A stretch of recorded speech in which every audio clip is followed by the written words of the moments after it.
దేవునికి స్తోత్రం. ప్రియమంతుడు పిల్లలారా, ఈ దినము మనము ఈ భూమి మీద ఆత్మ సంబంధులు, శరీర సంబంధులు ఉన్నారని మనం లేఖనాల్లో మన పూర్వీకులు బయలుపరిచిన మాటల ద్వారా మనం తెలుసుకుందాం. ఎందుకంటే భూమి మీద ఆత్మ సంబంధులు ఉంటారు, శరీర సంబంధులు ఉంటారు, అపవాది సంబంధులు కూడా ఉంటారు. మూడు వంశముల వారిలో ప్రియమంతుడు బిడ్డలారా, ఆత్మ సంబంధులు, శరీర సంబంధులు, అపవాది సంబంధులు, ఈ భూమి మీద మూడు వంశముల వారు ఉన్నారు. అయితే ఆత్మ సంబంధులు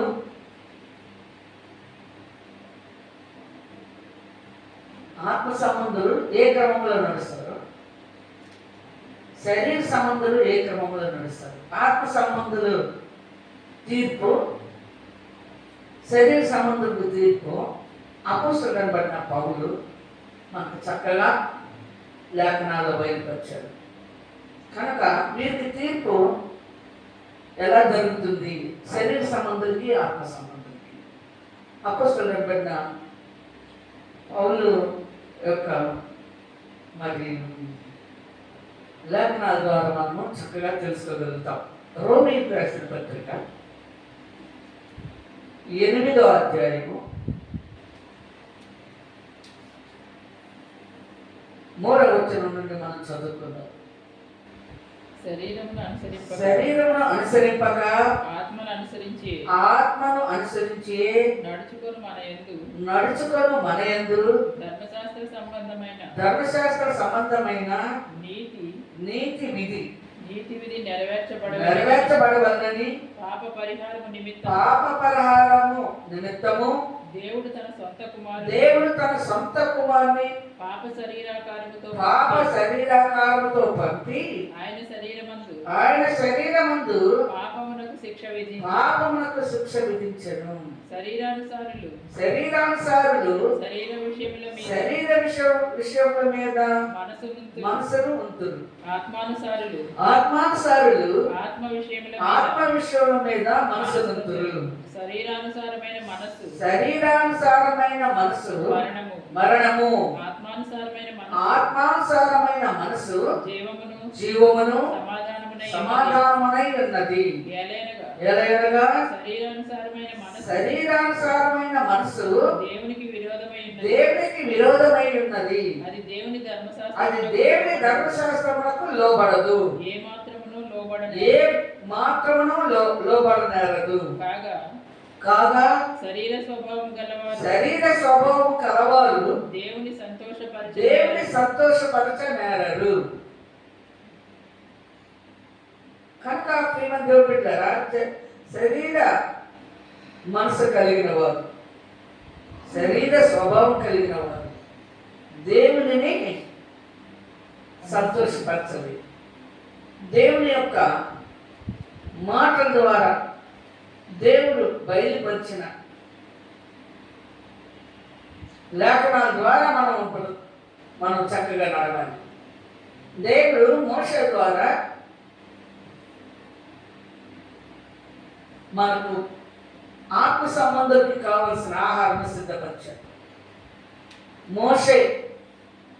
దేవుడు మోషే ద్వారా బయలుపరిస్తే ఆ మాటల్ని మోషే ద్వారా బయలుపరిచిన ఆ యొక్క దేవుని మాటలను యెహోషువ, సమూయేలు, దావీదు, సొలొమోను, ఎజ్రా, నెహెమ్యా, యోషియా, యెహెజ్కేలు, యిర్మీయా వీరందరూ కూడా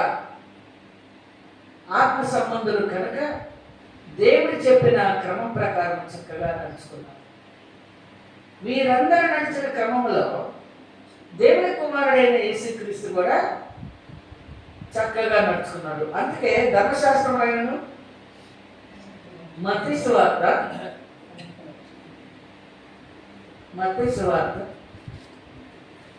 5వ అధ్యాయము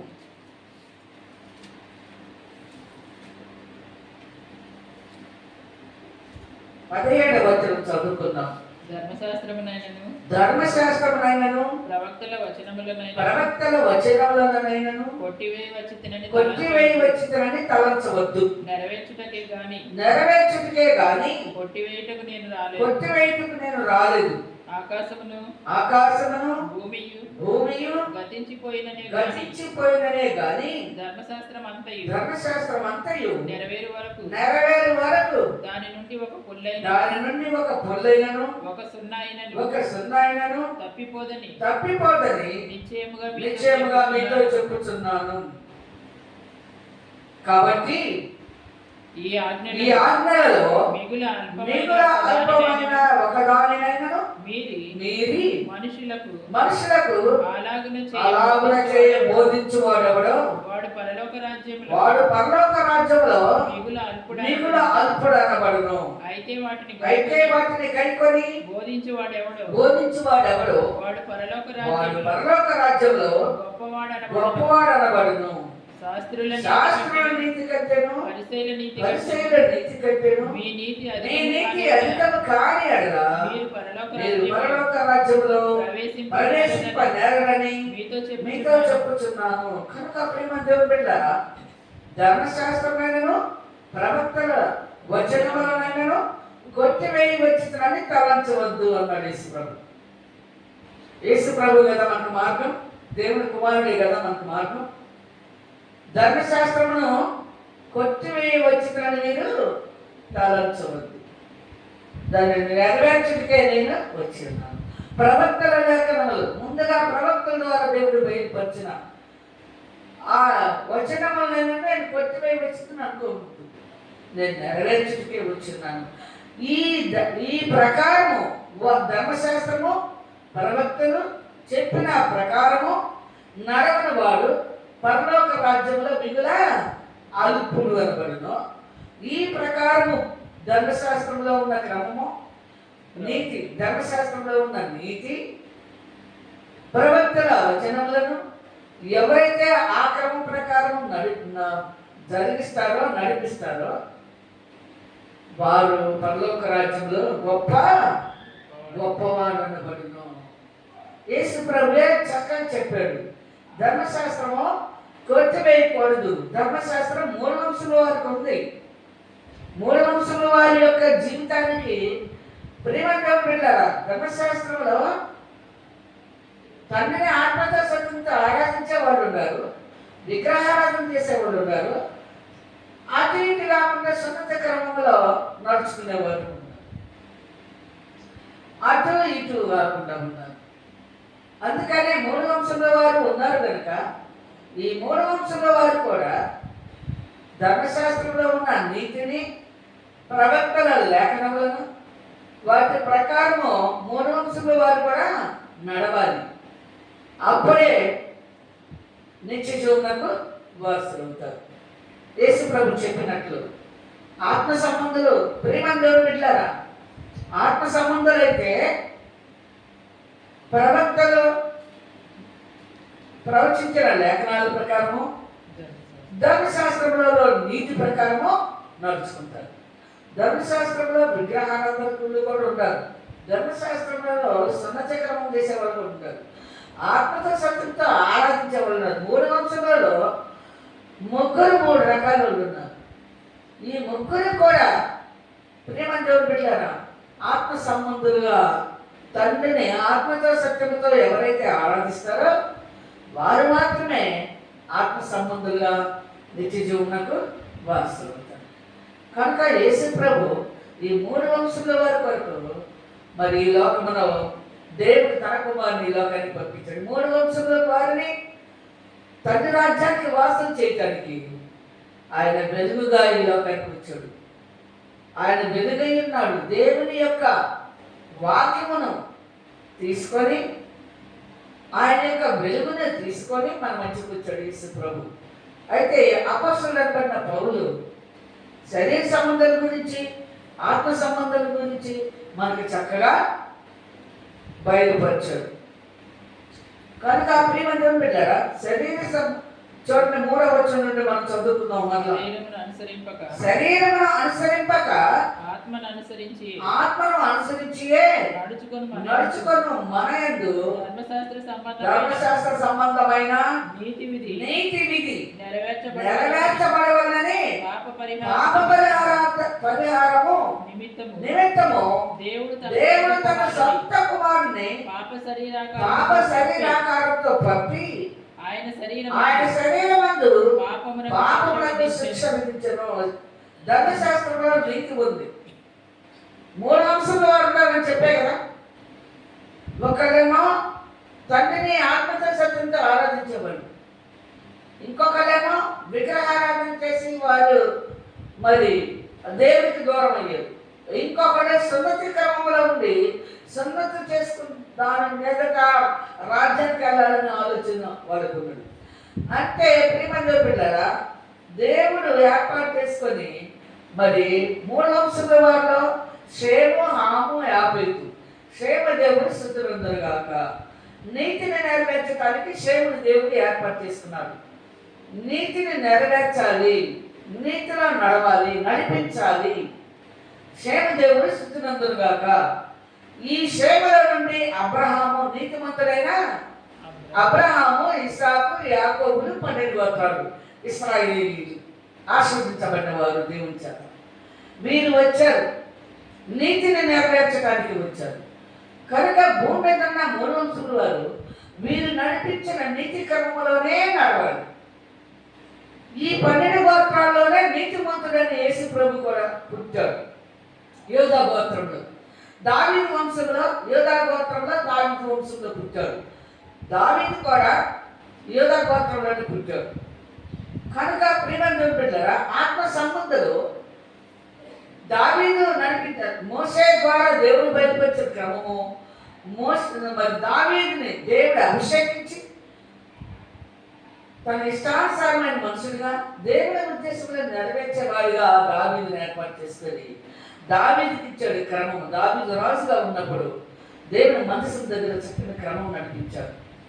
తర్వాత దావీదు కుమారుడైన సొలొమోను కూడా క్రమంగా నడిపించాడు. ఆత్మ సంబంధులు వీళ్ళందరూ. ఈ ఆత్మ సంబంధుల క్రమంలో యేసు ప్రభు కూడా చక్కగా నడుచుకున్నాడు.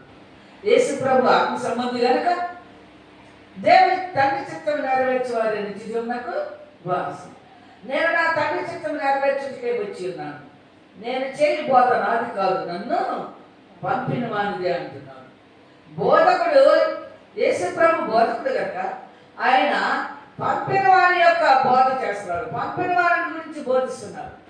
తండ్రి యెహోవాని గురించి బోధిస్తున్నాడు యేసు ప్రభు. యేసు ప్రభు ఆత్మ సంబంధి, మోషే ఆత్మ సంబంధి, దావీదు ఆత్మ సంబంధి, సొలొమోను ఆత్మ సంబంధి. ప్రియమైన బిడ్డలారా, ఈ విధంగా ప్రవక్తలందరూ కూడా ధర్మశాస్త్రంలో నీతిని నెరవేర్చారు. వీరందరూ ఆత్మ సంబంధులు. ధర్మశాస్త్రంలో నీతిని ఎవరైతే నెరవేర్చరో, ధర్మశాస్త్రంలో ఉన్న నీతిని నెరవేర్చకుండా మానవ కల్పించిన పద్ధతులు దేవోపదేశములుగా బోధించుకునేవారు ఈ లోకంలో అనేక మంది ఉన్నారు. వారి శరీర సంబంధులు, అపవాది సంబంధాలు ఉంటారు వారి తర్వాత. ఇక్కడ శరీర సంబంధులు, ఆత్మ సంబంధులు.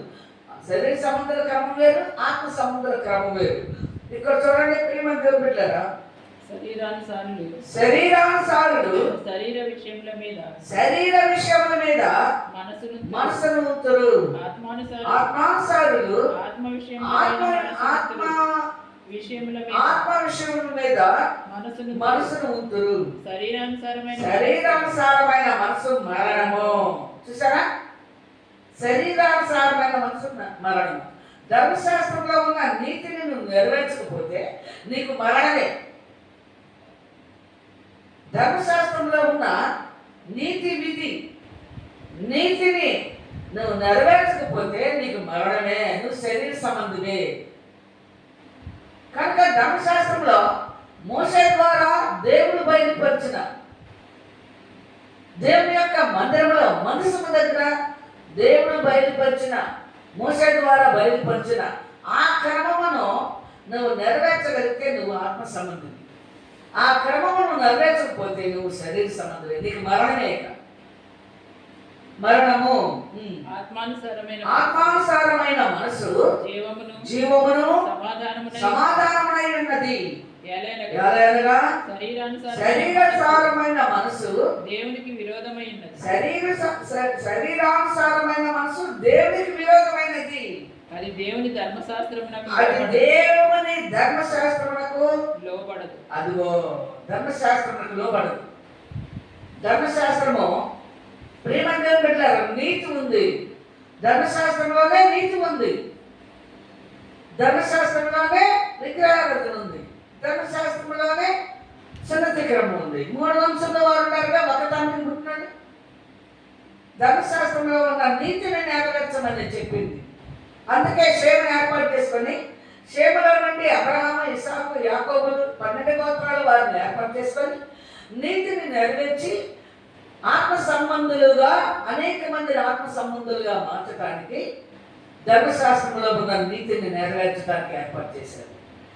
కనుక ప్రేమ దేవుని బిడ్డలారా, శరీర సంబంధులు ధర్మశాస్త్రంలో ఉన్న నీతిని నెరవేర్చలేదు. అందుకే యేసుప్రభు అన్నాడు, అబద్ధ ప్రవక్తలు అబద్ధ బోధకులు అనేకులు వస్తారు. చూసారా, అక్కడ క్రీస్తున్నాడు ఇక్కడ క్రీస్తున్నాడు అని చెప్తారు, కానీ మీరు నమ్మద్దు. క్రీస్తుని గురించే ప్రకటించేది. క్రీస్తే దేవుడని ప్రకటిస్తారు. క్రీస్తే దేవుడని ప్రకటిస్తారు. క్రీస్తుని గురించి వారి మనసుకు నచ్చిన పనంతా వారి సొంత నాలెడ్జ్ ఉపయోగించుకుంటారు. క్రీస్తు ఇక్కడ ధర్మశాస్త్రంలో ఉంది, నీతిని నెరవేరుస్తున్నాను. ధర్మశాస్త్రంలో ప్రవక్త లేఖనములను నేను కొట్టివేయి వచ్చుతున్నాను, మీరు తలంచద్దు అని యేసుప్రభు చెప్తే, ఈ యేసుప్రభు చెప్పిన మాటలు మార్గంలో నడవక, ఈ యేసుప్రభు బోధించిన బోధ ప్రకారం నడవకుండా వారు మానవులు కల్పించిన పద్ధతిలో దేవోపదేశంగా బోధించుకున్నారు. యెషయా ప్రవక్త కూడా మాట్లాడారు. చూడండి ఒక మాట యెషయా గ్రంథంలో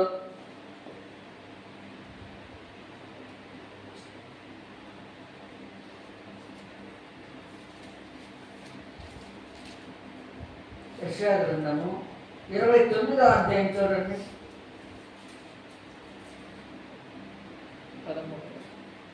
29:13. ప్రభు ఇలాగ సెలవిచ్చి ఉన్నాడు, ఈ ప్రజలు నోటి మాటతో నా యొద్దకు వచ్చుచున్నారు, పెదవులతో నన్ను ఘనపరచుచున్నారు గాని తమ హృదయము నాకు దూరము చేసుకొని ఉన్నారు. వారు నా ఎడల చూపు భయభక్తులు మానవుల విధులను బట్టి వారు నేర్చుకొనినవి కాగా నేను మరలా ఈ జనుల యందు ఒక ఆశ్చర్య కార్యము జరిగించును, బహు ఆశ్చర్యముగా జరిగించును. వారి జ్ఞానుల వ్యర్థమగును, వారి బుద్ధిమంతుల బుద్ధి మరుగైపోవును. చాలు, చూసారా? వారు మానవులు కల్పించిన ఈ ప్రజలు నోటి మాటతో నా యొద్దకు వచ్చుతున్నారు, పెదవులతో నన్ను గనపరుచుచున్నారు, కానీ తమ హృదయము నాకు దూరం చేసుకుని ఉన్నారు. వారు నా యొక్క చూపు భయభక్తులు మానవుల విధానం బట్టి వారు నేర్చుకున్నవి. ఇక్కడ యేసు ప్రభు కూడా చక్కగా చెప్తున్నారు. చూడండి ఈ మాటలు. మార్కు సువార్త చూడండి. మార్కు సువార్త 7వ అధ్యాయము. మార్కు సువార్త 7వ అధ్యాయం 4వ వచనం మనం చదువుకుందాం. 7వ అధ్యాయము 6వ వచనం. అప్పుడు పరిసయ్యులను 5వ వచనం.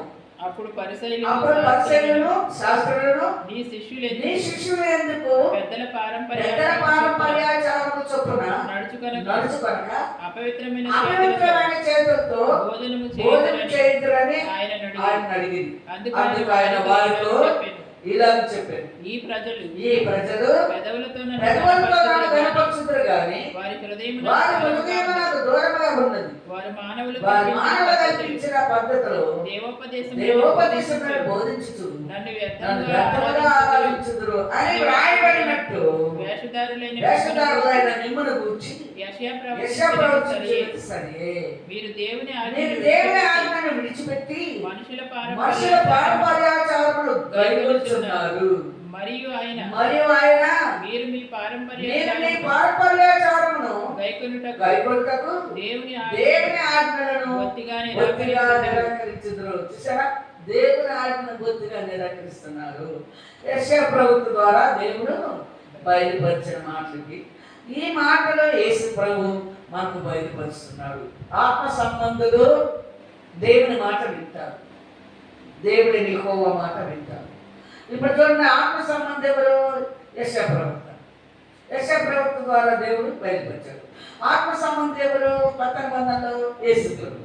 యేసు ప్రభు కూడా ఆత్మ సంబంధుల క్రమంలో నడుస్తున్నాడు. ప్రవక్తల లేఖనాలని నేను నెరవేర్చడానికి వచ్చాను, కొత్త వ్యక్తికి రాలేదన్నాను. కనుక మానవ కల్పించిన పద్ధతిలో దేవోపదేశంగా బోధించుకొని దేవుని ఆజ్ఞను వారి బొత్తిగా నిరాకరించారు. కనుక ఆత్మ సంబంధుల క్రమం వేరు, శరీర సంబంధుల క్రమం వేరు. ఆత్మ సంబంధుల క్రమము ప్రేమ దేవుని బిడ్డలారా దేవుడిని సంతోషపరుస్తారు. ఆత్మ సంబంధులు. శరీర సంబంధులు వారు మరణం, దేవుని మాటను నెరవేర్చరు. దేవుని మాటను ఏం చేస్తారు? ఆ దేవుని ఆజ్ఞను బొత్తిగా నిరాకరించుదురు అని లేఖనాల్లో మరి యేసు ప్రభు మనకి బయలుపరిచారు. కనుక ప్రేమ దేవుని బిడ్డలారా, ఆత్మ సంబంధులను శరీర సంబంధులు ఈ భూమి మీద. అయితే ఆత్మ సంబంధుల క్రమము, శరీర సంబంధుల క్రమము ఉన్నది. ఆత్మ సంబంధులకి విశ్రాంతి దినము శనివారము, శరీర సంబంధులకి విశ్రాంతి దినము ఆదివారము. ఆత్మ సంబంధులకి ప్రేమ దేవుని బిడ్డలారా బాప్తిసం వేరు, శరీర సంబంధులకి బాప్తిసం వేరు. చూసారా, యేసు ప్రభు యోర్దాను నదిలో పారే నీళ్ళలో బాప్తిసం ఇస్తున్నాడు. చాలా మంది గుంటల్లోనూ లేకపోతే చిలకరింపుతో వారు బాప్తిసాలు తీసుకుంటారు. వారు శరీర సంబంధులు. ఆత్మ సంబంధులకి యేసు ప్రభు మార్గమై ఉన్నాడు. ప్రేమ దేవుని బిడ్డలారా, ఆత్మ సంబంధుల పండగలు వేరు, శరీర సంబంధుల పండుగలు వేరు. ఆత్మ సంబంధుల పండుగలు మోషే ద్వారా దేవుడు బయలుపరిచిన ఆ పండుగలు యెహోషువ కానీ, సమూయేలు కానీ, ఇంకా దావీదు, సొలొమోను, ఇంకా ప్రేమ దేవుని బిడ్డలారా ఎజ్రా, నెహెమ్యాలు, యిర్మీయా, ఎస్తేరు వీళ్ళందరూ కూడా ఆత్మ సంబంధులు కనుక ఒకరి తర్వాత ఒకరు సహోదరులు ఐక్యత కలిగి నివసించడం ఎంత నేర్వి, ఎంత మనోహరము. ఆ క్రమం ప్రకారము పండుగలు చక్కగా నెరవేర్చారు. ఆ పండుగలో పస్కాన పడిన పులి రొట్టెల పండుగ, 7 వారములు లెక్కించి యెహోవాకు పండుగ, వారముల పండుగ, పర్ణశాలల పండుగ. చక్కగా దేవుడైన యెహోవా ఆ పండుగల్ని మనకి ఆత్మ సంబంధం ద్వారా మనకి బయలుపరిచారు. శరీర సంబంధులకి ఈ పండుగలు ఉండవు, వారి మనసుకు నచ్చిన పండుగలు. ప్రియ దేవుని బిడ్డలారా, పాపములో ఎవరైతే ఉంటారో వేసిన మాటికి సిలువేయటానికి పాపంలో ఉన్నవారు మాటికి సిలువేస్తారంట. పాపము నుండి పస్కా చేయబడి ఇక పాపం జోలికి వెళ్ళకుండా ఆత్మ సంబంధులైన వారి యొక్క క్రమంలో గ్రంథంలో రాయబడిన ప్రవక్తలు, ధర్మశాస్త్రంలో రాయబడిన నీతి, ప్రవక్తలు ప్రవచనములు, ఆత్మ సంబంధుల క్రమంలో ఎవరైతే నడుచుకుంటారో ప్రేమ దేవుని బిడ్డలారా వారు మరి ఆత్మ సంబంధులు, దేవుని సంబంధులు. మరి కనుక మరి వారి పండుగలు, ఈ 3 పండుగలు కొత్త నిబంధన దగ్గరికి వచ్చేసేటప్పటికి ఆలయ ప్రతిష్ఠ పండుగ, 4 పండుగలు ఎవరికి? కొత్త నిబంధనలో యేసు ప్రభు కూడా ఆత్మ సంబంధం కనుక ఈ 4 పండుగలను ఆచరిస్తారు. కనుక ఆత్మ సంబంధాలు ప్రార్థన వేరు, శరీర సంబంధాలు ప్రార్థన వేరు. ఆత్మ సంబంధాలు ప్రార్థన ఎట్లా నేర్పాడో చూడండి, మనం లేఖనాలు చూద్దాం.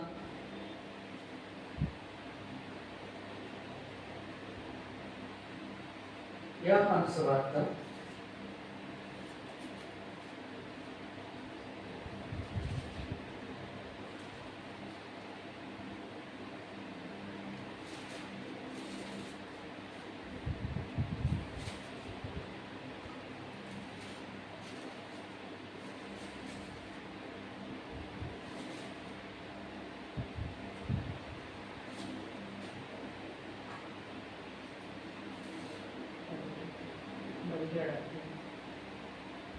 యోహాను సువార్త 17.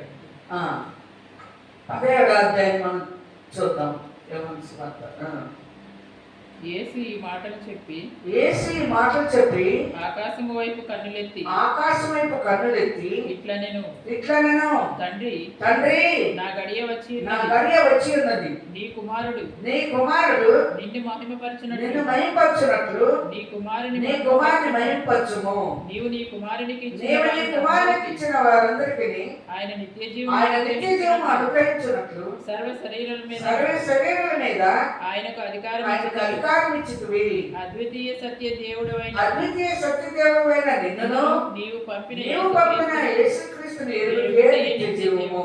కనుక ప్రేమ దేవుని బిడ్డలారా, ఈ విధంగా చక్కగా మరి లేఖనాలు చూసారా? యేసు ఈ మాటలు చెప్పి ఆకాశం కన్నులెత్తి ఇట్లనైనా దేవునికి ఏం చేస్తున్నాడు? ప్రార్థన చేస్తున్నాడు. తండ్రి, నా గడియ వచ్చి ఉన్నది. నీ కుమారుడు నిన్ను మహిమపరచునట్లు నీ కుమారుని మహిమపరచుము. నీవు నీ కుమారుని ఇచ్చిన వారందరికీ ఆయన నిత్య జీవం అనుగ్రహించినట్లు సర్వ శరీరాల మీద ఆయనకు అధికారం ఇచ్చింది. అద్వితీయ సత్యదేవుడు అని నిన్నును నీవు పంపిన యేసుక్రీస్తుని ఎరుగుటే నిత్య జీవము. చూసారా? యేసుక్రీస్తు కన్నులెత్తి ప్రార్థన చేస్తున్నాడు దేవునికి, నిత్య జీవము ఇవ్వయ్యా అని. కనుక ప్రేమ దేవుని బిడ్డలారా, మన లేఖనాల్లో మరి యేసు ప్రభు చక్కగా దేవుడికి ప్రార్థన చేసినట్లుగా చూసాం.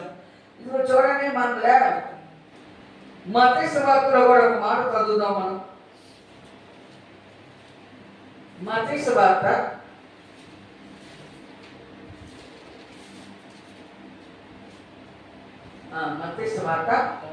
6వ అధ్యాయంలో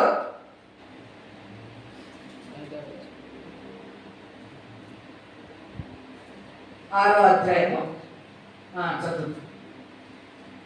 మత్తయి సువార్త 6వ అధ్యాయము. కాబట్టి మీరు ఇలాగ ప్రార్థన చేయుడి. పరలోకమందున్న మా తండ్రి, నీ నామము పరిశుద్ధపరచబడుగాక. నీ రాజ్యము వచ్చుగాక. నీ చిత్తము పరలోకమందు నెరవేర్చున్నట్లు భూమి యందును నెరవేరుగాక. మా అనుదిన ఆహారము నేడు మాకు దయచేయము. మా రుణస్థులను మేము క్షమించిన ప్రకారము మా రుణములు క్షమించు. మమ్మల్ని శోధనలోకి తేక దుష్టుని నుండి మమ్మల్ని తప్పించుము. దుష్టుని నుండి మమ్మల్ని తప్పించు. మనుషుల అపరాధములను మీరు క్షమించిన వేళల మీ పరలోకపు తండ్రి మీ అపరాధములను క్షమించు. మీరు మనుషుల అపరాధములను క్షమింపకపోయిన ఎడల మీ తండ్రి మీ అపరాధములను క్షమింపడు. కనుక ప్రియ మధ్య పిల్లరా, తండ్రికి ప్రార్థన చేయమని చెప్తున్నాడు, శిష్యులకు బోధిస్తున్నాడు. ఇదే వాక్యము మార్కు సువార్త 14:32 చూద్దాం. చూడండి, ఈ ఒక్క మాట చదువుకుందాం మనం. ఆత్మ సంబంధుల ప్రార్థన, శరీర సంబంధుల ప్రార్థన. శరీర సంబంధులు యేసు ప్రభు ప్రార్థన చేస్తారు, ఆత్మ సంబంధులు యెహోవాకి ప్రార్థన చేస్తారు. యేసు ప్రభు చూపించిన మార్గాల్లో నడుస్తారు ఆత్మ సంబంధులు. యేసు ప్రభు చూపించిన మార్గాల్లో, యేసు ప్రభు నడిపించిన క్రమంలో, యేసు ప్రభు చేసిన పండుగలు, యేసు ప్రభు విశ్రాంతి దినము, ప్రేమ దేవుని పిల్లారా, ప్రతి విశ్రాంతి దేవుని ఆలయంలోకి వెళ్ళి యేసు ప్రభు బోధకుడుగా బోధించాడు, ప్రధాన యాజకుడిగా. ఆ క్రమంలో చక్కగా నడుస్తుంది. 14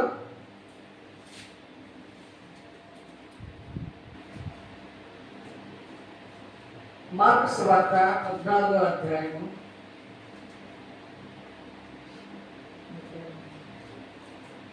32. వారు గెచ్చేమని అనబడిన చోటుకు వచ్చినప్పుడు ఆయన నేను ప్రార్థన చేసి వచ్చే వరకు మీరు ఇక్కడ కూర్చుండని తన శిష్యులతో చెప్పి పేతురును యాకోబును యోహానును వెంటబెట్టుకొని పోయి మిగుల విభ్రాంతి నందుటకును చింతాక్రాంతులందుటకును ఆరంభించెను. అప్పుడు ఆయన నా ప్రాణము మరణమునంతగా దుఃఖములో మునిగి ఉన్నది. మీరిక్కడ మీరక్కడ ఉండి మెలకువగా మెలకువగా ఉండడానికి వారితో చెప్పి కొంత దూరం కొంత దూరం సాగిపోయి నేల మీద పడి సాధ్యమైతే ఆ గడియ తన యొద్ద నుండి తొలగిపోవాలని ప్రార్థించు. నాయనా తండ్రి, నీకు సమస్తం సాధ్యము. ఈ గిన్నె నా యొద్ద నుండి తొలగించుము. అయినను నా ఇష్ట ప్రకారం కాదు, నీ చిత్త ప్రకారమే కానమనెను. యేసు ప్రభు దేవునికి ప్రార్థన చేస్తున్నాడు. ఇక అప్పగింపబడే ముందు గెత్సేమని తోటకు వెళ్ళి చూసారా, యేసు ప్రభు ప్రార్థన ఎవరికి చేయమన్నాడు? ఎవరికి చేశాడు? యేసు ప్రభు ఎవరిచ్చిన పండుగలను ఆచరించాడు? యేసు ప్రభు దేవుడు 6 దినాలు పనిచేసి 7వ దినం విశ్రమించాడు. ప్రేమతో బిడ్డారా, ఆదికాండం 2వ అధ్యాయంలో ఉంటుంది విశ్రాంతి దినం. దేవుడు 6 దినాలు పనిచేసి 7వ దినం విశ్రమించాడు. అది విశ్రాంతి దినము. ఆత్మ సంబంధానికి విశ్రాంతి దినము శనివారం, శరీర సంబంధాలకి ఆదివారం విశ్రాంతి దినం. శరీర సంబంధాలు ఉన్నారు, ఆత్మ సంబంధులు. ఆత్మ సంబంధులకు దేవుడు యెహోవా, శరీర సంబంధులకు దేవుడు యేసు ప్రభు. లోకంలో అపవాద సంబంధులు కూడా ఉంటారు. కనుక ప్రేమతో బిడ్డారా, ఆత్మ సంబంధం ప్రార్థన లేదు, శరీర సంబంధం ప్రార్థన లేదు. ఆత్మ సంబంధులేమో తండ్రికి స్తోత్రాలు తెలుస్తారు, శరీర సంబంధులేమో వందనాలు అంటారు.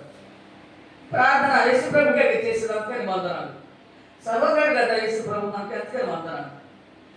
ఆత్మ సంబంధానికి పండుగలు లేదు, శరీర సంబంధానికి పండుగలు లేదు. ఆత్మ సంబంధాలు బాప్తిసం లేదు, శరీర సంబంధాలు బాప్తిసం లేదు. ఆత్మ సంబంధులు రొట్టె ద్రాక్షారసం తీసుకునే క్రమము, ఆత్మ సంబంధులు రాత్రి ప్రభురాత్రి భోజనం, శరీర సంబంధులు బల్లారాధన, ప్రభు బల్లారాధన. ప్రభురాత్రి భోజనము, ప్రభు బల్లారాధన. ఈ విధంగా బాప్తిసము ప్రేమ దేవుడు గుంటలు తీసి గుంటల్లో నీడలో లేకపోతే చిలకరింపు. శరీర సంబంధులు, ఆత్మ సంబంధులు పారే నీళ్ళలో తీస్తారు. జోర్దాన్ నదిలో యేసు ప్రభు తీసుకున్నారు. ఈ విధంగా ఆత్మ సంబంధాల క్రమం వేరు, శరీర సంబంధాల క్రమం వేరు. అందుకే ఆత్మ సంబంధాల క్రమమేమో నిత్యజీవము, శరీర సంబంధులేమో నిత్య నరకాగ్ని. ఇక్కడ అపోస్తలుడైన పౌలు చూడండి ఏం చెప్పేశారు? శరీరానుసారమైన మనసు మరణము, ఆత్మానుసారమైన మనసు జీవమును సమాధానమై ఉన్నది. ఎలా అనగా శరీరానుసారమైన మనసు దేవునికి విరోధమై ఉన్నది. అది దేవుని ధర్మశాస్త్రములో పడదు. దేవుడు అంటే ఎవరు? అపోస్తలుడైన పౌలే చెప్తున్నాడు కదా దేవుడు అంటే ఎవరు? యేసు ప్రభు దేవుడు, యెహోవా దేవుడు. ఇక్కడ మళ్ళా కొంచెం చదువుకుందాం. కాగా శరీర స్వభావం గలవారు దేవుని సంతోషపరచనేరదు. దేవుని ఆత్మ మీలో నివసించి ఉన్న ఎడల మీరు ఆత్మ స్వభావం గలవారే గాని శరీర స్వభావం గలవారు కాదు. ఎవడైనను క్రీస్తు ఆత్మ లేని వాడైతే వాడాయన వాడు కాదు. క్రీస్తు మీలోనున్న ఎడల మీ శరీరము పాప విషయమై మృతమైనది గాని మీ ఆత్మ నీతి విషయమై జీవము కలిగి ఉన్నది. మృతుల్లో నుండి యేసును లేపిన వాని ఆత్మ మీలో నివసించని ఎడల మృతుల్లో నుండి క్రీస్తు యేసును లేపిన వాడు చావునకు లోనైన మీ శరీరమును కూడా మీలో నివసించుచున్న తన ఆత్మ ద్వారా జీవింపచేయును. యేసు ప్రభువు లేపింది ఎవరండి? దేవుడు కదా. మృతుల్లో నుండి లేపిన వాని ఆత్మ ఎవరు? దేవుని ఆత్మ మనలో ఉన్న ఎడల చూసారా, మనను కూడా దేవుడు ఏం చేస్తాడు? జీవింపచేసి మనను కూడా యేసు లేపినట్లు లేపుతాడు. కనుక నువ్వు శరీర సంబంధిగా ఉండాలనుకున్నావో ఆత్మ సంబంధిగా ఉండాలనుకున్నావు ఒకసారి జ్ఞాపకం చేసుకో. కాబట్టి సహోదరులారా, శరీరానుసారంగా ప్రవర్తించుటకు మనం శరీరమునకు రుణస్థులు కావు. మీరు శరీరానుసారముగా ప్రవర్తించిన ఎడల చావవలసిన వారు ఇందురు గాని చావవలసిన వారై ఇందురు గాని ఆత్మచేత ఆత్మచేత శరీర క్రియలను శరీర క్రియలను చంపిన ఎడల జీవించెదరు. జీవించెదరు. దేవుని దేవుని ఆత్మచేత ఎందరు ఎందరు నడిపింపబడుదురు. వారందరూ దేవుడు అంటే ఎవరు? యెహోవా. యెహోవా ఆత్మ. యెహోవా ఆత్మచేత ఎందరు ఎందరు నడిపింపబడుదురు. వారందరూ దేవుని దేవుని కుమారులైందురు. ఎలా అనగా మరలా భయపడుటకు మీరు మీరు దాస్యపు ఆత్మను పొందలేదు గాని దత్తపుత్రాత్మను దత్తపుత్రాత్మను పొందితిరి.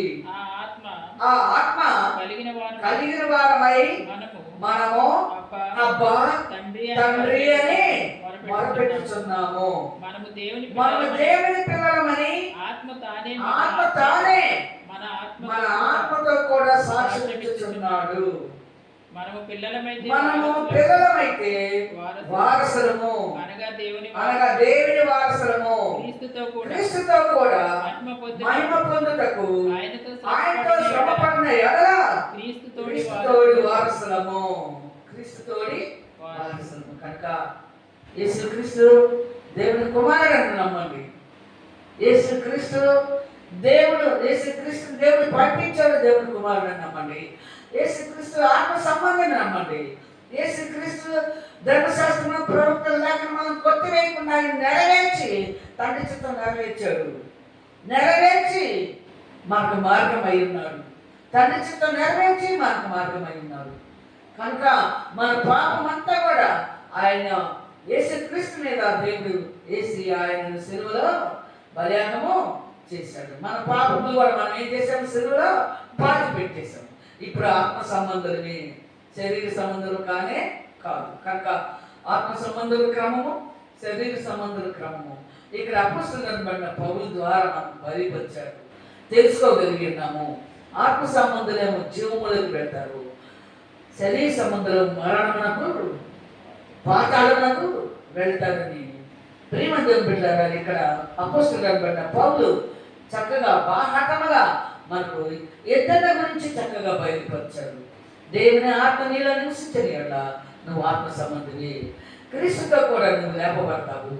క్రీస్తుని లేపినట్లు దేవుడు మనల్ని కూడా లేపి తన రాజ్యమునకు వాసన చేసుకుంటాడు. మనం వారసులమని ఇక్కడ లేఖనంలో బయలుపరిచింది. కనుక నీవు నేను మనందరం కూడా ఆత్మ సంబంధంగా సిద్ధపడి నిత్య జీవనకు వాసనట్లుగా సిద్ధపడి అనేక మందిని సిద్ధపరచుకుందాం. దేవుడు తన వాక్యము దీవించుగాక. ఆమేన్. ఆమేన్. ఆమేన్.